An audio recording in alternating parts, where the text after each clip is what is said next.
Hi viewers, and welcome to the first in a series of videos covering what I've decided to call the 21st Century Horseless Carriage project. And this idea was fueled, so to speak, by what's been a quiet revolution over the last decade or so of the means by which electric power has been made available to people on an individual basis, something that essentially can be carried around with you. Mostly by advances in lightweight, high energy density lithium-based batteries and improvements in solar cell technology. One way or another, many of us have seen the impact of devices like this. We've seen electric scooters, segways, things like that on our streets in increasing numbers.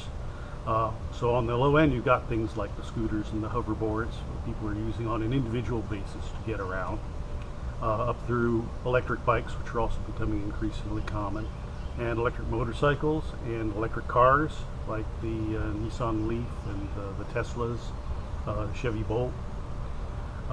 And there's even an electric plane out there that can fly for 90 minutes on battery power alone, a little two-seater that's coming into use for training purposes.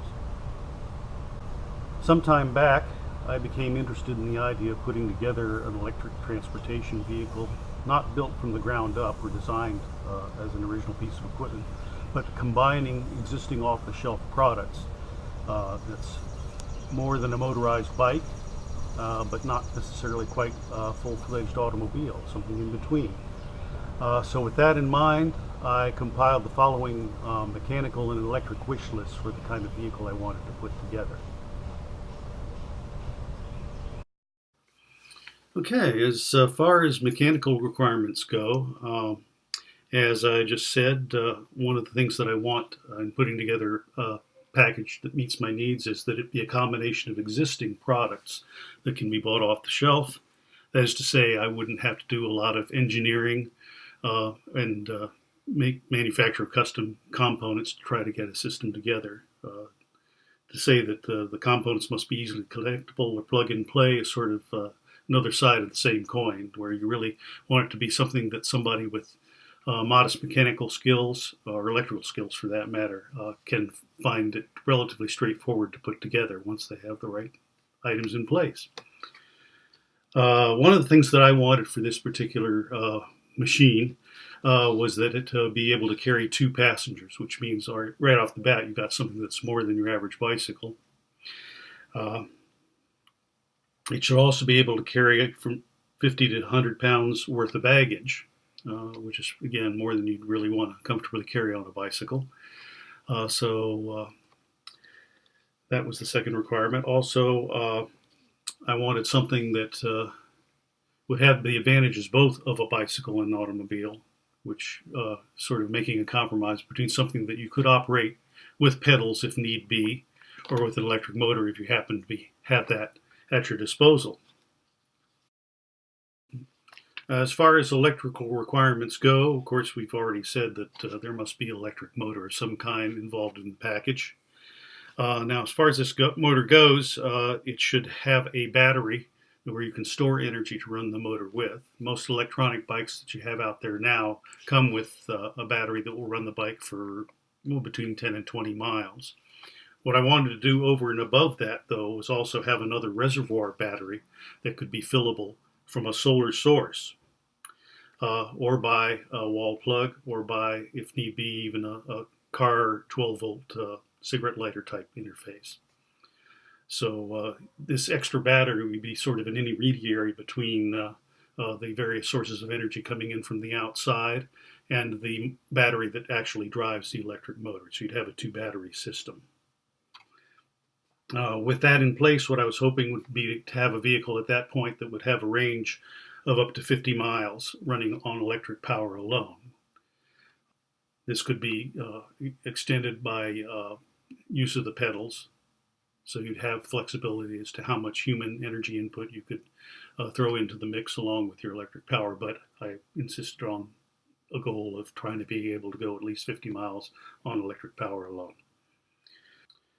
With this dual battery option in place also, I wanted to have the option of being able to charge from that battery system any kind of external electronics that the riders might want to take along with them, be it small tools or a TV set, say even, or radios or home entertainment devices, small electronics of any kind really. Certainly cell phones and GPSs and things like that. So it would need to be able to recharge via USB as well.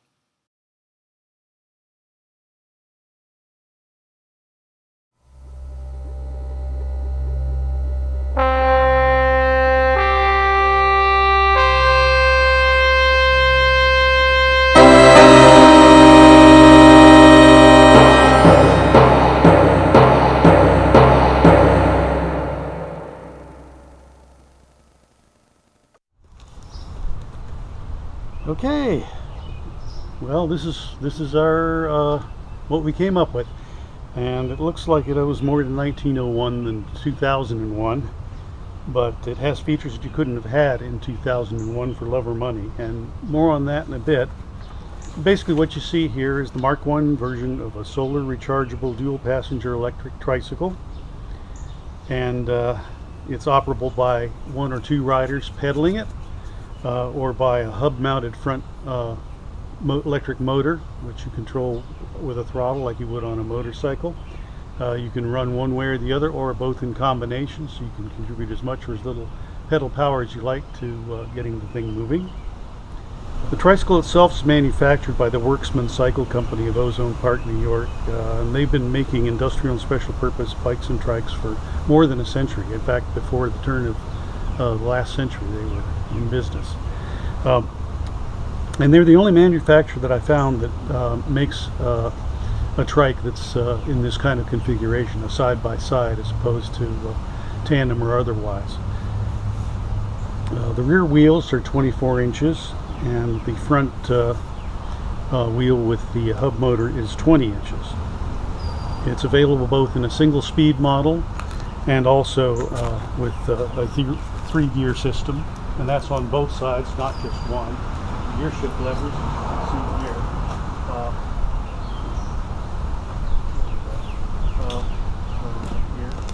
And they're independently configurable.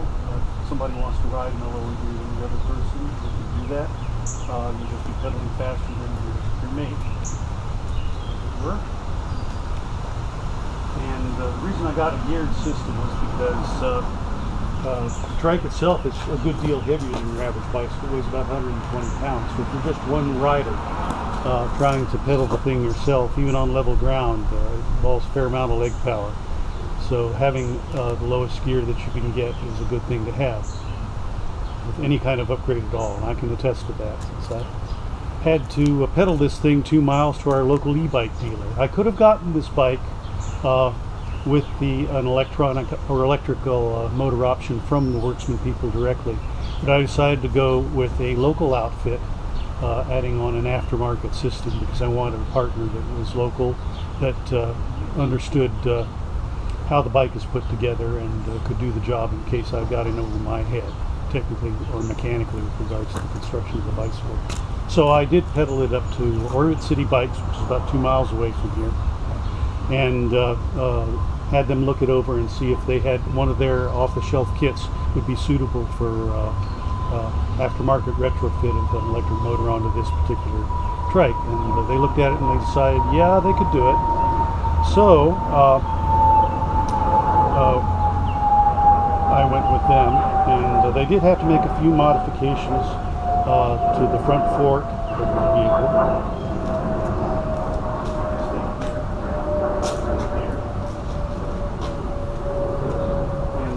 Thought they might have to lengthen the cable runs. They did not have to do that, as it turned out. Yeah, I don't know for a fact if I could have gotten this all together by myself. I might have. But again, as I said, I wanted to establish a relationship with some local people who are knowledgeable both about specially configured bicycles and tricycles, and also electric motor retrofit on vehicles at that time. So happily that part of it all came together. We got an electrified trike out of it. A couple other items here.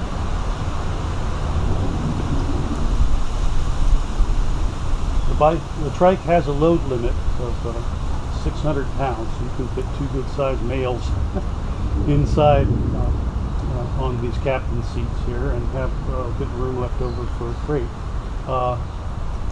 Later on, we will show you the basket that mounts on the back base here when I remove the shroud, the cowling there.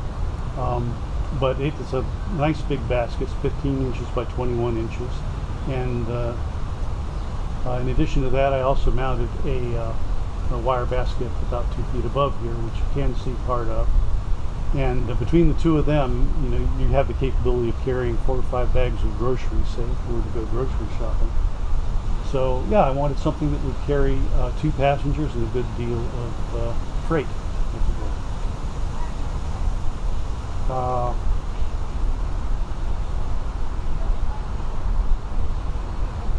If you feel confident of your own technical skills with bikes and electronics, you can order the kit online at www.ebikekit, that's all one word, .com.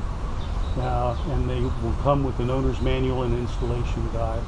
And the e-bike people also have instructional videos on their website, the one I just mentioned, which cover installation and operation.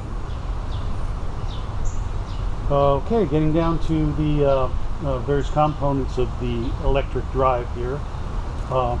We'll actually go from the front to the back. But in the front here, as I pointed out earlier, there is an electric hub-mounted motor. This is a special wheel that can have the electric motor hub installed on it. So we had to replace the Worksman front wheel with this. And that is controlled in turn by a controller, which is mounted here at the rear left axle, right here at the left rear wheel.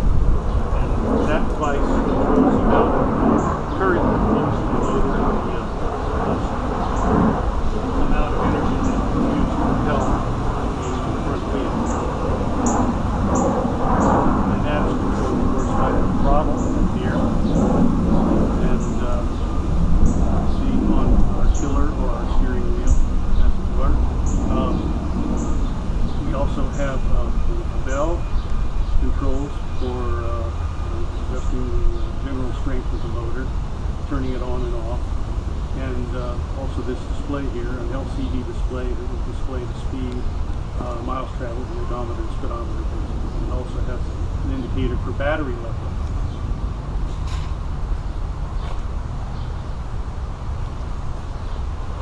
Okay, the controller, going back from the controller, that is hooked to the basic motor battery, the big lithium battery that stores the energy to drive the bike. And it's a 10 ampere hour battery, 48 volts, which is about enough energy to drive a vehicle like this about 10 miles, 12 miles, something like that.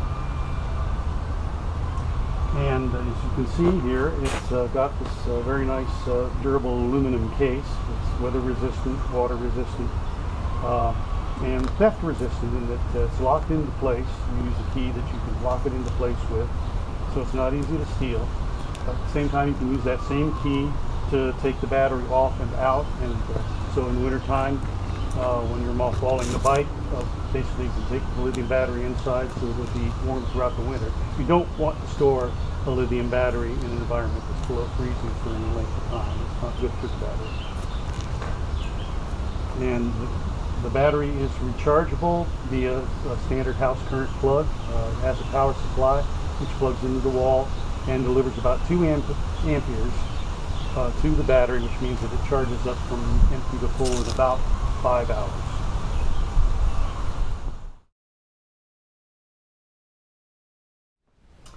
So far we've described a conventionally powered electric trike.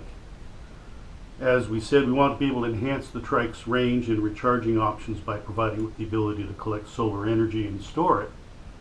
And for that, we're going to need to find a way of mounting a solar panel on the vehicle. Fortunately, the right product was easy to find online.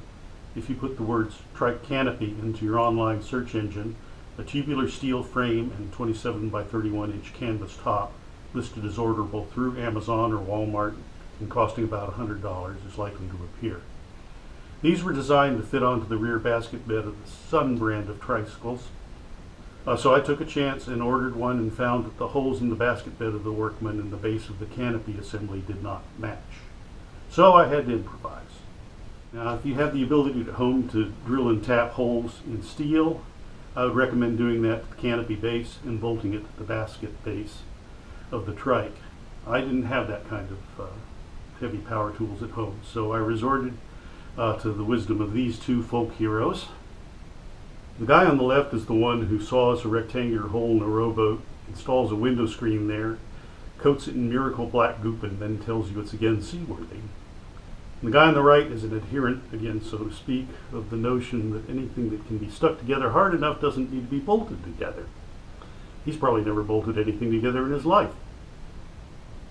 Okay, so I had a few misgivings about what I'm about to describe, but it's held up over 150 miles of travel on some pretty bumpy roads, so I have to credit it with at least a semi-permanent effective approach to fixing the canopy to the trike base.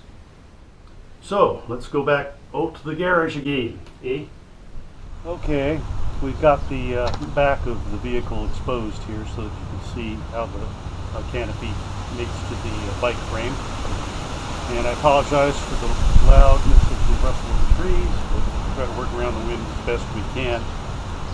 Anyway, the spacing of the canopy frame, this here, and the base of the gasket frame for the trike do match up closely enough in dimension that I was able to put one on top of the other and have two flat surfaces exposed. And what I did was I wound 3 or 4 times around the combination of the two with Flex Seal tape. It's a rubberized tape compound, and then I put a hose clamp around that and tightened it down.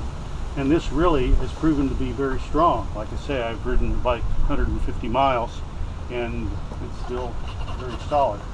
So maybe those guys had a point. Well, we'll find out as time goes on, I suppose. But anyway, I've got anchor points here, and also on the front of the frame here and here. So 4 points where it's solidly attached. Next, we had to provide a rigid mechanical underlayment for the solar cell. And again, we had a pretty quick solution to hand in that we had some leftover hardboard from when my wife and I assembled our IKEA bed frame. So, what we ended up with is a 4x3 sheet of hardboard, which you can see the outline of here underneath the cowling. So we got kind of a sandwich here. We got the solar cell on top, which is a 100-watt flexible solar cell made by the Renergy Corporation, and it's quite flexible. You can bend it almost in a semicircle or even more, and it'll work just fine. The hardboard mounts on that 27 by 31 inch frame top that's part of the canopy assembly that came with. So we bolted the hardboard to the top of the canopy frame, the tubular steel, and then laid the shrouding on top of that, and then put the solar cell on top of that. So you got kind of a sandwich going here. And the board has a little bit of droop to it, which actually generates some aesthetically pleasing contours, and the panel matches it exactly. So it actually looks pretty good, considering it was sort of thrown together without any guarantee that it was going to look at all good. So the more we put together, the more it looks like an old-time motor car. And of course the hardboard itself provides a good deal of shade, a very good thing to have on a hot summer's day. And the cowling provides us some lateral shade and shelter. Basically what the cowling is, this is just a 6 by 8 foot garden tarp, which means that it's exactly twice as long and twice as wide as the hardboard beneath it. And if you drape it over the hardboard and put the front of the cowling, or the front of the tarp with the front of the hardboard, it droops back in a way that really turns out to be very easy to gather and cinch up. The tarp itself only costs like 20 bucks online. It's not impermeable. It's got a certain amount of porosity to it, so let water and sunlight in. So it's like 90% shading, is what they say on the specs. So it breathes, which means it isn't going to billow out if you're in a windy situation. And at the same time, what I can do, the tarp came with these little ball-ended bungee cords, which are very good for gathering the tarp. And I'll sort of do that right now, and you can sort of see it. Well, actually, yeah. I'll stick a loop through here.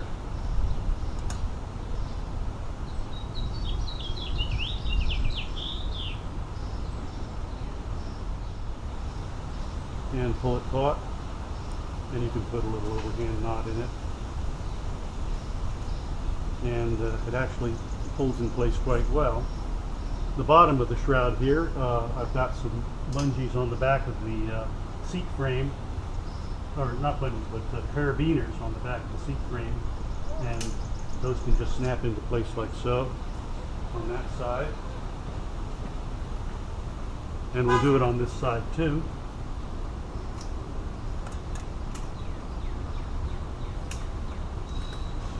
And then gather up this one.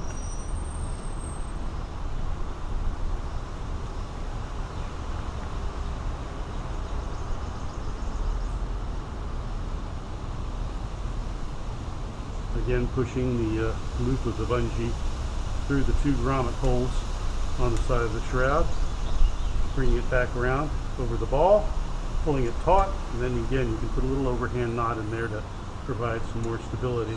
But really it gathers together really in pretty nice and provides you with a fair amount of lateral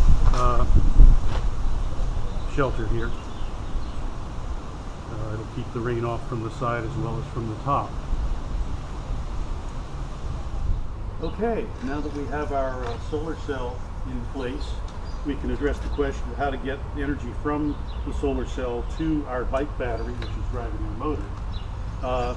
It's more than just a simple question of hooking up a solar cell to the terminals of a battery like that. You need an intermediate step for a couple of reasons. The first being that the output of the solar cell is unregulated, and you need a regulated voltage and current to charge your battery with, in most cases. And in this case, the solar cell is designed to charge a 12-volt battery, and we've already said that our bike battery here is a 48-volt battery. So what do? Fortunately, I have a box on hand that really sort of fills that intermediate step very nicely. A year ago, I purchased this generator box. It's called a Kodiak solar generator, which is a bit grandiose term, since basically what it is a quite sizable but light battery inside that can handle inputs from either a solar cell or from wall current or from a car cigarette lighter input. So it's very versatile in that regard in terms of what kind of input it can accommodate. And it's a 12-volt battery, so it's a match for our solar cell. On the other side of it, you'll see here, maybe, it has 6 110-volt AC outlets. So it can provide up to 1,500 watts of power. It's small. It only weighs 20 pounds, but it'll power your refrigerator, lights, now small appliances in your house, like in a power outage situation, a bit part of a day, TV, computers even. So it's a really good thing to have if you're ever out of power. I also bought it not just with that in mind, but to provide a way of powering the sound system at remote locations. As a musician, I find myself occasionally playing in a place where there isn't an electric outlet nearby, so having a box like this is a very nice thing to have. Okay, that said, it's a very nice way of addressing the question of how to get power from our solar cell to our bike battery. So what we do, okay, I'm going to take a little bit of a break here and we'll pull up the cowling. So, okay, we've pulled back the cowling here so we can see just how we get the connections from the solar cell to the Kodiak solar generator here. And I'll go step by step. Okay, coming out of the solar cell, we have 2 wires which come out through a hole in the cowling, and I've got those connected at the moment to these 2 what are called branch connectors. Basically, I put them on here to add the necessary length so that the Kodiak can sit comfortably in the basket. But it also has an advantage of allowing us to put in up to 3 other solar cells in parallel to this one, provide even more solar power to the generator. I do have another panel, but the only time I could see using it would be if we had no electric in the house and I wanted to charge the Kodiak. I would be able to use both this solar cell and the other one and get it done a bit faster than might otherwise be the case. For the moment, these other 3 connections are not being used. I'm just using one, so we've added this much length to our line, and then on the other side another couple of feet. And those I've got running into another pair of mating connectors. These connectors, by the way, are called MC4 connectors, and they're a standard in the solar industry. They're relatively water resistant, but not quite waterproof. But they're used in a lot of installations. So we have another set of MC4 connectors here, which I've got running to a little watt meter, which allows us to monitor the amount of energy that's coming onto the solar cell. And we'll have a little bit of video, hopefully, in a while when I have the bike out. You can see it gathering solar energy. On the other side, same set of MC4 connectors, which we have a hose clamp to the side of the canopy frame. And coming out of there, that goes to an adapter plug, which we need in order to mate with the input for the Kodiak generator. This is called an MC4 to Neutrik adapter, and Neutrik connectors are used a lot in the audio industry, and I guess they found favor with the energy people who make the Kodiak. So we use this adapter plug, and then at that point we also need a ginger changing plug so that we can mate with the other side of this plug, which goes here, and another Neutrik connector, which this is the input that will go over the Kodiak. So what we'll do is we'll just put that battery in here and we'll button things up. So as you can see, only 20 pounds. I can hold it out at arm's length for a while anyway.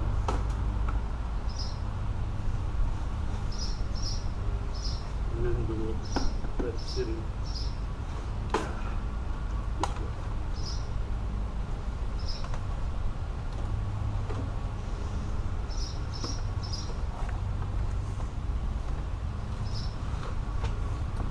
We can have it facing face up with all the outlets exposed. The inputs are here on this right side. So to connect the Kodiak, well, we should put this back in cage here.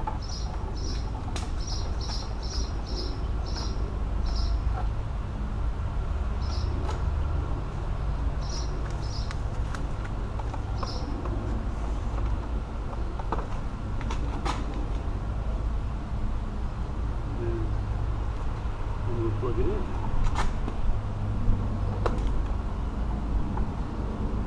Notice that I've left the sides of the wire basket open here. That's so that we still take full advantage of whatever ventilation there is, because if the Kodiak is running and gets warm, then it's going to be activating its fans. We want to make sure that you have good circulation of air available to the unit if it's in a high energy processing situation. So the Neutrik connectors are key. So just rotate it to the point where it mates.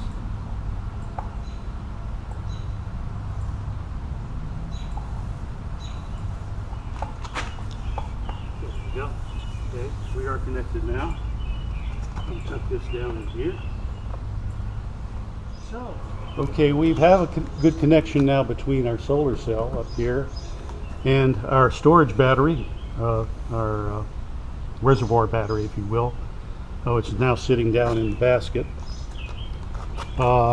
which still leaves open the question of how do we connect to our bike battery and charge it.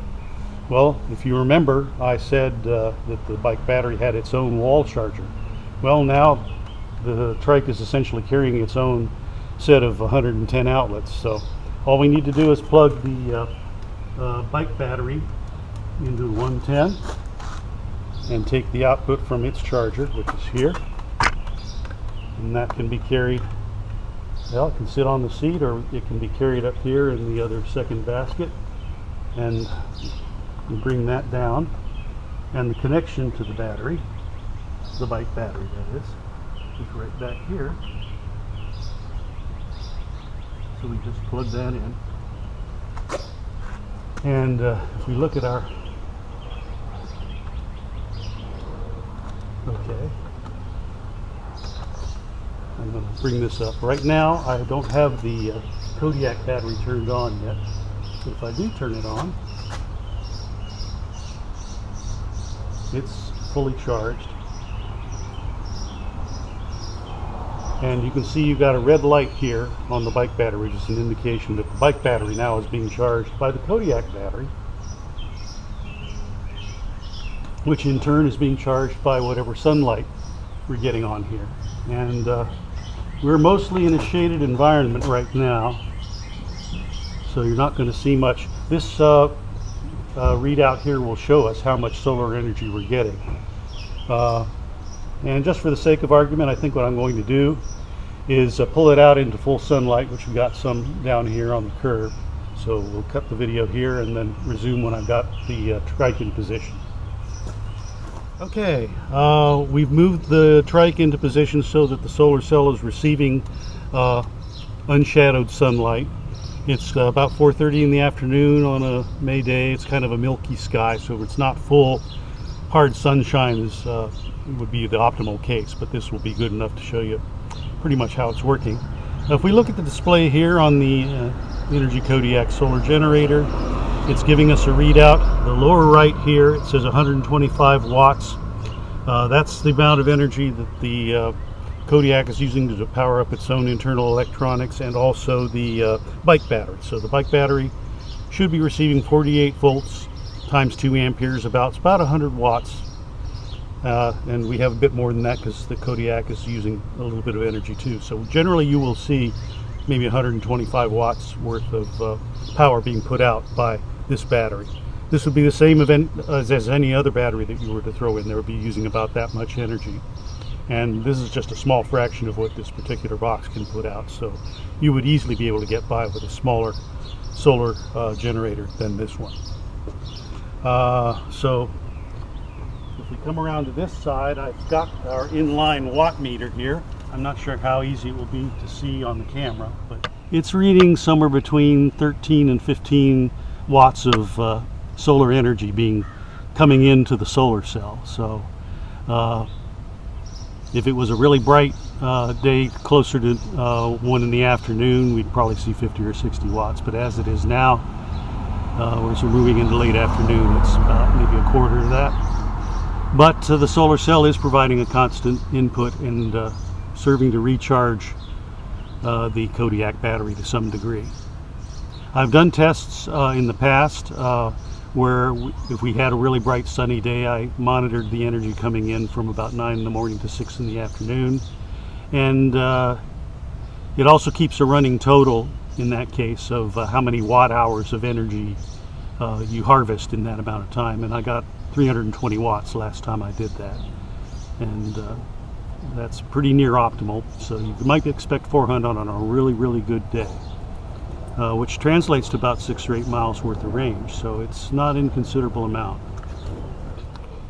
Yeah, an alternate way of measuring the amount of energy that's coming onto your solar cell, especially if you can't read the display there, is to get a non-contact ammeter, a clamp-on ammeter, sometimes they're called.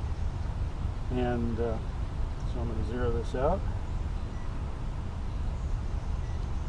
and we'll see. About 1.15 amps. Does that look right? Oh, okay. Generally, I find that it reads a little bit higher than the watt meter that I've got installed on the side here, but they're within 10% of one another usually. So if you do the math, 12 volts times 1.2 amps is 14.4 watts, which is about what we were seeing on the other meter. So it's about what we're getting right now. Okay, we've included here a diagram of what we just described by way of how all our batteries hook together into the solar cell. Putting up the diagram here, you can see that the outputs of the solar panel go through a mating MC4 connector to the breakout or branch cabling that we talked about. And those also get sent through MC4 mating connectors into our inline watt meter. And the output of that watt meter goes through another set of MC4 connectors to our adapter cable, which changes our outputs from MC4 to the Neutrik format. That connector, in order to mate with the connector on the Kodiak, has to undergo gender adaptation from male to female or the other way around, I forget. Anyway, the cable coming off of that goes directly into the Kodiak, and of course the 110 outlets on the Kodiak, you just plug the bike battery into those and have the complete chain of power leading from the solar panel all the way to the bike battery.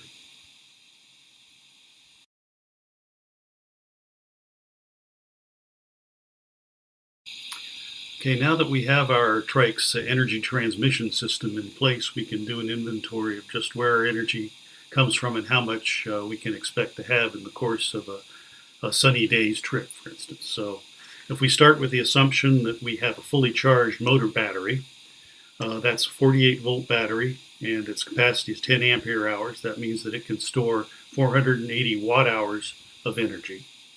If we also make the assumption that our Kodiak battery is fully charged, that's a 12 volt battery with a capacity of 90 ampere hours. You multiply those and you get a capacity of 1080 watt hours total. You also have an energy input from the sun, and we here made the generous assumption that if you're traveling through the day with no shading, the sun's beating down on the trike for, say, a 9-hour trip, depending on the position of the sun in the sky, you can reasonably expect to get 30 to 60 watts out of the solar cell pretty much continuously over that 9 hours. And I've done tests like this on a sunny day, and you can reasonably expect to get 300 to 400 watt hours of energy from that source if you're out in the sun. So taking all those numbers and adding them up, 480 plus 1080 plus, say 400, or 3 to 400, you get a total of 1860 to 1960 watt hours. Now, I've also done some testing to determine how much energy the trike uses in the course of going a given distance. And as a result of that, figured out that the trike uses about 40 watt hours of energy for every mile that it travels on level ground. That's a ballpark figure, but I think it's pretty close based on the casual testing that I've done. So if you take 1960 watt hours and divide it by 40 watt hours per mile, you get 49 miles of range. So that again is a ballpark figure, but I think it's pretty close to what you can expect if you have everything fully charged and you're out on a sunny day. So essentially we've met our initial goal of having an electric range of 50 miles. Further testing will determine how close we actually got to that, but I think we're pretty close.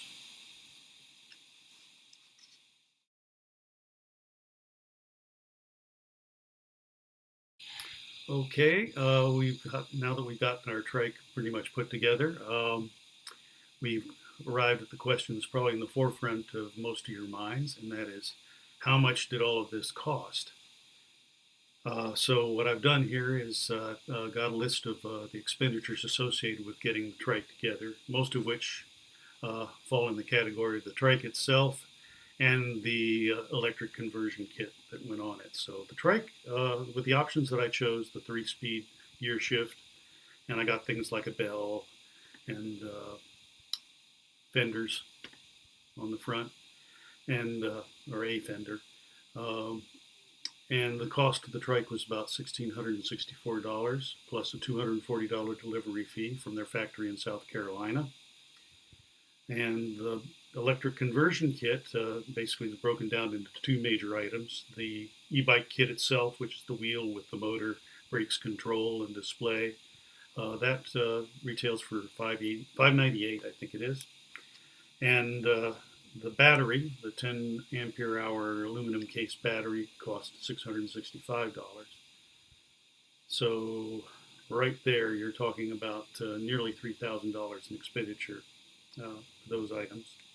There's also a $35 charge for shipping the lithium battery, since that's a special handling item. Also, there's $500 extra expense from my having gone with the Orbit City people to do the installation and retrofit. That was about $300 in labor and $200 in parts, and so that's about what it totaled out to. Okay, over and above that, we have about $104 for the trike canopy assembly that we talked about, of which I only really used the tubular steel frame. I did not use the canvas canopy itself. That's just used as a lining for the lower basket on the trike now. Basically, that's where the Kodiak battery sits on top of. $200 expense for the 100 watt Renogy flexible solar panel. The price on those actually is coming down steadily, so as time goes on, you may be able to get a panel like that for cheaper. The flexible panels have not been out all that long. This is one of the better rated ones, so I would advise going with either this company or one that is very much like it. Okay, probably about $100 miscellaneous expense for the various MC4 cables and the Neutrik adapters and things like that. I actually got those at an audio store rather than from any kind of a general electronic supply house. The tarp was only $20. Hardboard we already had on hand, various nuts, bolts, clamps, things like that. Again, well under $100 for any kind of miscellaneous hardware to put the item together. So taken all together, you total all those items up, you get about $4,200, maybe close to $3,000 of which are the trike itself and the electronic conversion kit and motor and battery. So that may seem like a lot of money, and it is a lot of money. And it's probably worthwhile thinking about ways in which you might want to cut these costs. I can think of a few suggestions that involve some kind of compromises with regards to the capacity of what you have and the range. But let's go over them item by item again. Again, if you don't think you need a two-passenger or side-by-side trike vehicle, you could go with another kind of cargo trike that only carries one passenger but still has a nice big flat bed in the rear that can mount a large basket like we have on the trike that we're using now. And the Sun Company, again, the ones that are compatible with the canopy, do have a cargo trike for sale that's configured that way. I think it costs like $600. So right there, you're talking about $900 in savings if you want to go back to just having the ability to carry one passenger instead of two. There really isn't much in the way of cost cutting you can do with the e-bike electric conversion kit or the batteries. Battery, you're going to be spending about that much on a good lithium battery regardless. So we'll leave those expenses in place. You could save money by doing your own electric conversion and installation. Like I said before, the e-bike kit website is a good resource for helping you to get a kit like that together. So if you want to be adventurous and do it yourself, you can certainly save yourself $300 in labor and maybe some on parts as well. So again, that's cheaper. One other thing about the trike, if you want to get a used Worksman side-by-side trike, I have seen them on eBay for a few $100s less than what you would pay for a brand new unit. So trike canopy, that pretty much stays the same. The solar panel stays the same. So those are the three ways in which you could save money, is to get a smaller trike, do your own installation. Okay, so going back to the figure at the bottom here, 4,200, you'll notice that that does not include the cost of a reservoir battery, which I've sort of elected to treat as a separate item. Of course, you've seen the Kodiak in action, and you know it's a pretty powerful battery for its size. It's probably on the upper end of what's practical for a project like this, though. And if, of course, I had it on hand already because I had purchased it for a couple of other reasons. if I'd been just choosing a solar generator to put on this project, I probably would have not gone something as big as the Kodiak. There are a variety of manufacturers out there, and we'll provide a list of them here. Some of the names that come to mind are Goal Zero, Suaoki, and Jackery. All rather odd names, I realize. But if you search for those online, you'll find that they come in a variety of capacities, and they're anywhere from a quarter to half the size of the Kodiak, a good deal lighter, and very much cheaper. You can get them for between $250 and $500 typically. So there's another big potential area of savings if you want to try to do this project more on the cheap than I have.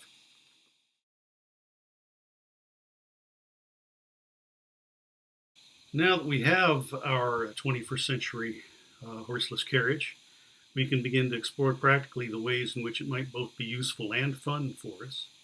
So I've put up some examples here.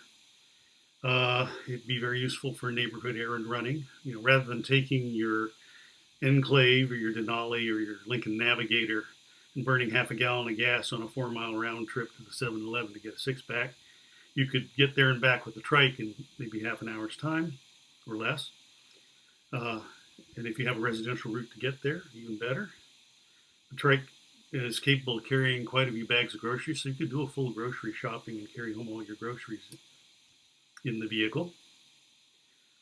Another potential use is getting to large-scale public events where parking becomes complicated or protracted process, because you could maybe take the trike into areas where people would be parking bicycles, since it is legally a bicycle. That's another advantage of this kind of vehicle, is that it doesn't have to be insured and you don't have to have a license to operate it. So you can take it a lot of places where you can't take a car. One of the things that I think we'll try to do as time goes on, as we get close to Independence Day, is to take the trike downtown and look at the big fireworks show there and see how easy it is to get downtown, park in a comfortable spot, and then get back out again. So you could take it to like a fireworks show or a rock concert or your friend's tailgate party at the big game.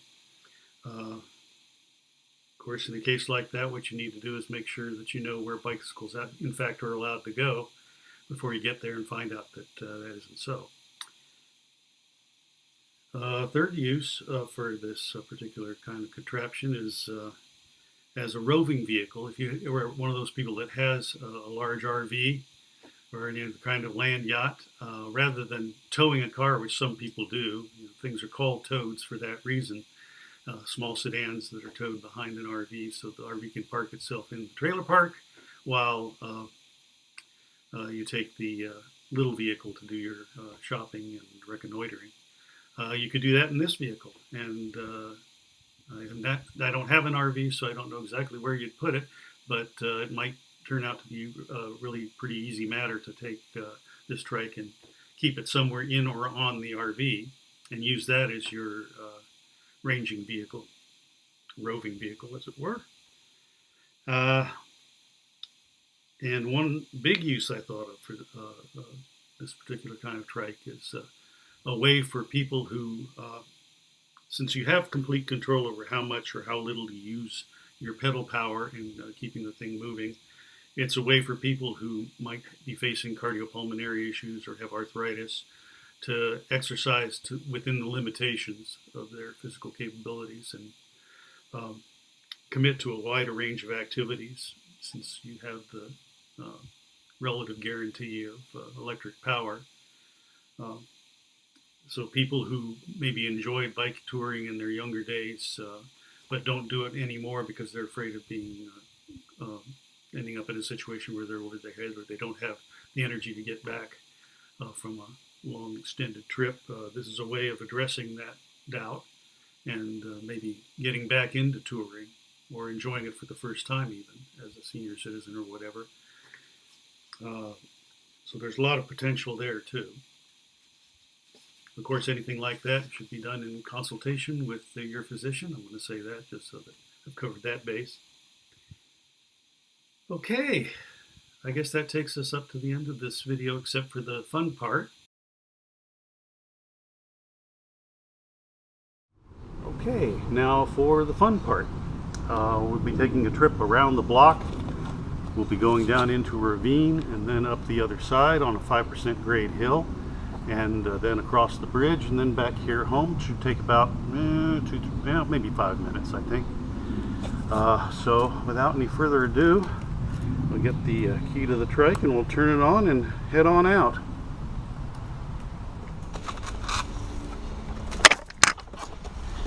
And as with all other parts of this video, it's going to be filmed by my son Ian.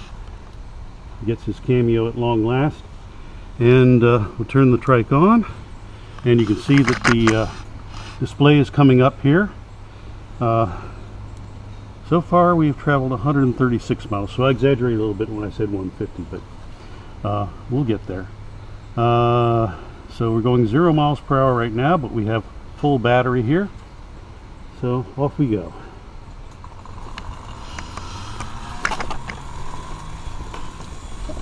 And we don't need the pedal. We'll be doing this all on electric. Out the driveway and down the street.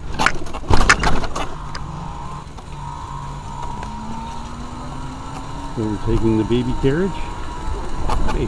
Howdy.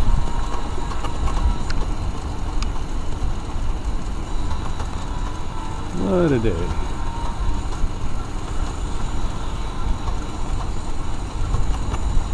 So we're going about 9 miles an hour now, which is a good, comfortable speed for most roads on this trike. You can go a good deal faster than that if you have a smoother road, but we're not going to push it too much. Alright, now we go around the bend here and down into the ravine.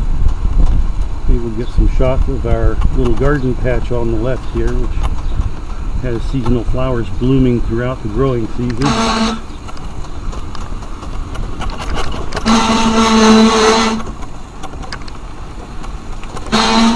That's our disc brake. You can do some braking too, Ian. It'll probably help. Okay. So we slowed down to about 8 miles an hour. We're now down in the ravine. Which is a very nice place to walk most times of the year. Right now we probably have nesting mallards and things like that going on. The creek on our right side here. There's all sorts of wildlife around here. Deer, raccoons, rabbits, squirrels, foxes, you name it. Okay, we come up on, there's a road to our right here which we will not be taking because it's like a 15% grade. More than can be climbed with even just one person.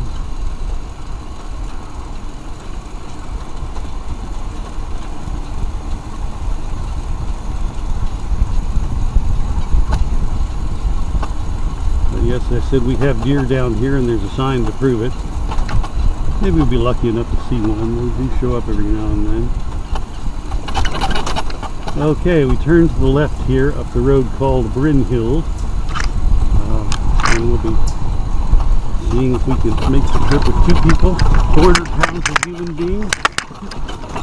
I think I can, I think I can. Okay, we're down to 7 miles per hour here. And we've got the throttle full tilt here. We're still losing miles per hour. So we will pedal if we have to, but I'm going to see how far we can get. Yeah, down to 4 miles per hour. Chug, chug, chug, chug.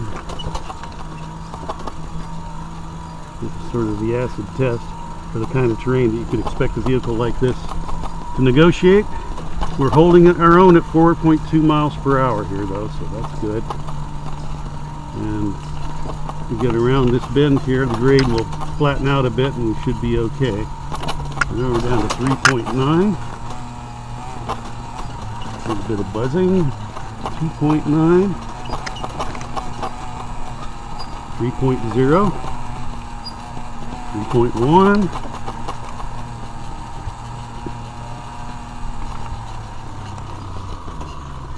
Okay, let's pedal. So yeah, we're right to the top of the hill here. It didn't take more than the 3 cycles of pedaling to get us back up 5-6 miles per hour. We'll go around the corner here, a little bit of hill left to climb. Okay, that's pretty good. I mean, this bike just hauled 400 pounds of people 30 feet up a ravine. So we're now at the lip of the ravine and back on high ground.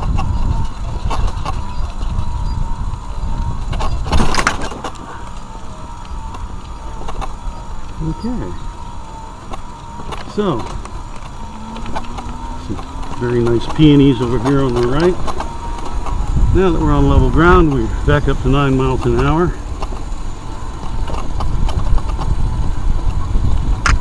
So it took very little pedaling for us to get up and out of the ravine there. I was kind of hoping that we might be able to do it without any pedaling, but with 2 people being carried, you need to contribute a little bit of your own oomph to the project. And you can see all the flags out. It is Memorial Day. Beautiful Japanese maple up here on the left, the light shining through it.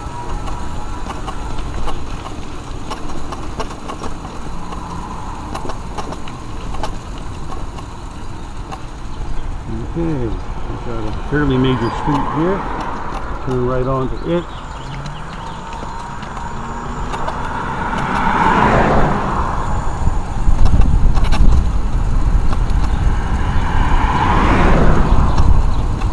Head down the road here at about 10 miles an hour.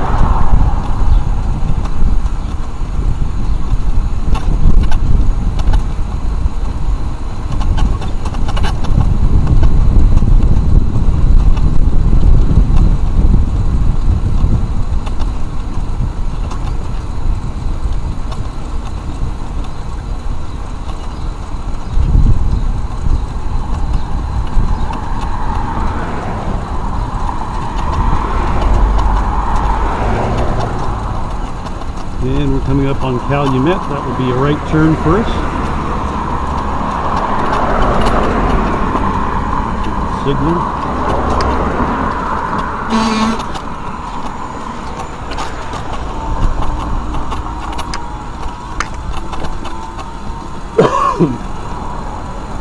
Okay, we're going over a bridge now. This is the bridge that goes over the ravine road that we were traveling down. It's about 30 feet below us.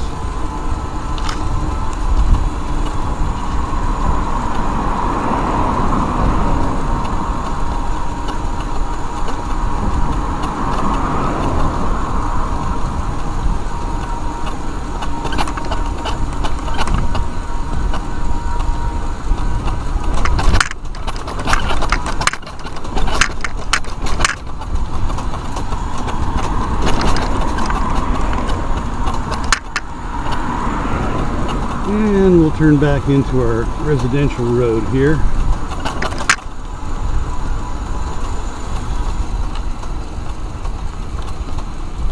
Another right turn.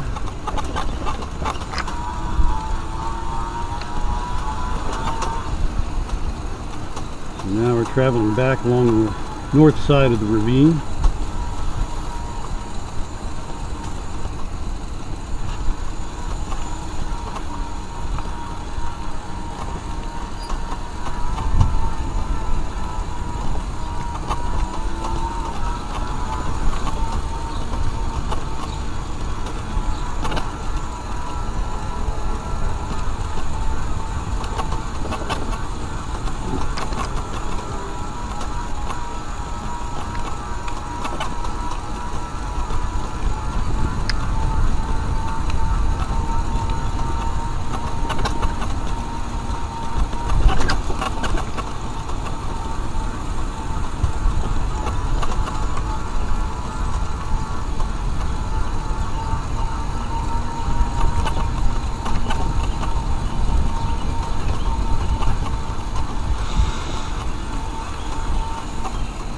Yield here, so we'll slow down a bit.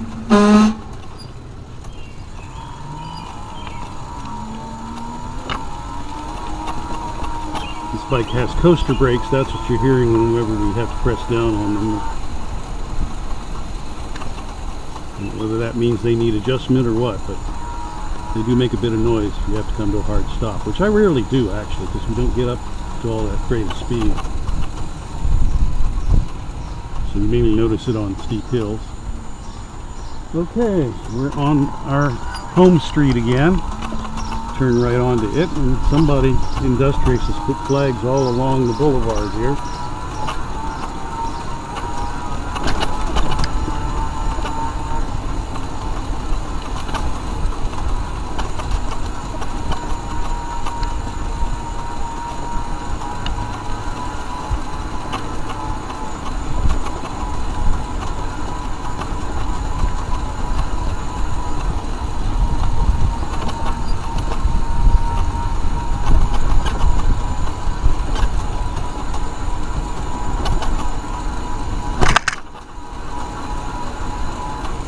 And we're back home again, Turn into the driveway.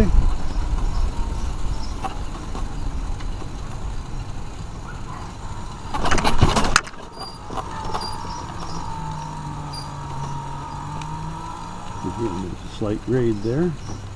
We come to a stop, and the journey is over.